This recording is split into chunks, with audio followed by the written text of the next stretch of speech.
Or to me, it's all about hard work. Work your ass off, and because there's no shortcut, and you have to kind of put the work in. And I talked earlier about the bicep. The more you kind of torture the bicep, the more resistance you give it, and the more pain there is, the more it grows. The same is with us with the human mind. The human mind can only really grow through resistance.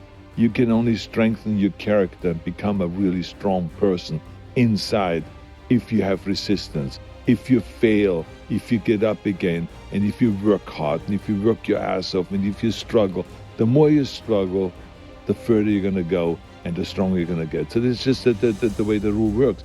Anyone that tries to baby themselves and pamper themselves and trying to protect themselves, oh, I don't want to feel bad, oh, I don't really want to go through any discomfort, it's over.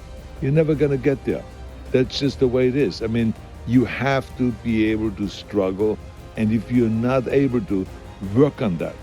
Work on that you're learning how to accept pain, misery, and discomfort, all of the things that you don't like, because the more you experience the things that you really don't like, the more you can grow and the tougher you get and the more you can handle. I mean, it's just that simple.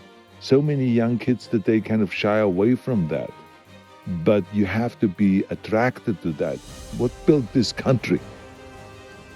What built this country? Is it people that slept in? Is it people that were wimping out? That says, oh, I want to feel good, I want to be comfortable. No, these were ballsy women and men that went out there at 5 a.m. and got up and they struggled and they fought and they worked their butts off. That's what made this country great. And so now let's continue this way. Don't start creating a generation of wimps and weak people and stuff like that, where we go into be concerned about how are you feeling today. Oh, I don't want to hurt your feelings. And also, but it's nice to be considerate. Yes, I totally agree with that. But let's not over-baby the kids, and let's not over-baby kind of the people. I mean, let's go and teach kids to be tough, to go out and do sports, to go and study, to struggle, and, to go through this kind of painful moment sometimes. It's something that my father quite frequently said, kind of like be useful. He always wanted us to work, he always wanted us to learn, and he always wanted us to not only think about ourselves, but to also think about other people. So when I, for instance, was getting into bodybuilding, and I was training, and I was standing in front of the mirror and flexing, my father would say, why do you always look in the mirror? Why do you look at yourself? Why don't you just go and just work out? And if you want to build muscles, by the way, why don't you go and shuffle some coal for the neighbor? The woman is 80 years old, she cannot do it herself anymore. You should be doing it. Chop some wood for the neighbor. Do something, you will get muscles like that. There's this famous European champion in boxing, Laszlo Papp. He was always known to chop a lot of wood. So my father would say, look at him, he became European champion by chopping wood. Yeah. I said, you can do the same thing rather than standing in front of the mirror and flexing your muscles. So it was always about being useful. And then that was so in my mind all the time that even when I kind of sleep in sometimes, let's say to 7 o'clock, I heard his voice. Be useful. Yeah. What are you doing now? Sleeping in like a little baby? So I hear that, him complaining about it. So I think that it motivated me always, and to be hardworking, and that's why I have a chapter in there also about work your ass off. That it's all about hard work and giving something back, and here are the rules and the tools you can use in order to be successful. Just go all out. I mean, so that's why I talk about that when you pick a goal for yourself, don't go for the little goal, go for the big goal. And I think this is another thing that I learned at home, and it was the kind of mentality when I grew up. And so I just want to let people know that you don't have to go for the little things, go for the big things, go for the stars. That's what I always did. I was not interested in just becoming Mr. Austria. I wanted to be Mr. Universe, Mr. Olympia, to be the world's greatest bodybuilder. Well, I did that.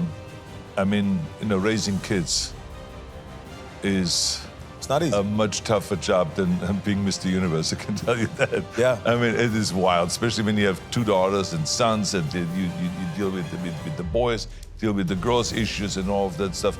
But I had, of course, my wife was very good in being a great partner with raising the kids. And so together we did a good job in really giving them kind of the important messages, teaching them the important messages. Tools. That you got to go and educate yourself, you got to be passionate about things, you got to have a certain goal. This is the most important thing, is that kids today don't have goals. Just to let them know that it's the most important thing is to have a goal, because if you have nothing to chase, then why are you going to school? Why are you working? Why are you doing anything? So you have to chase something. You have to have a goal, whatever that may be, and then it makes it much more fun. You know, it's don't screw up. Is the only thing I can say. I mean, that's what I learned from it. You know, that you can really make mistakes like that, and it can affect not only your life, but it can affect everyone around you. In this particular case, the personal failure definitely affect my entire family. And you know, so, but there's also failure that I talk about. This professional failure, like when you lose a Mr. Universe contest, when you lose a competition, when a movie goes in the toilet and it doesn't do well, or as well as you thought it should do, or whatever it is, you know. So I think we have to deal with failures and we have to deal with successes.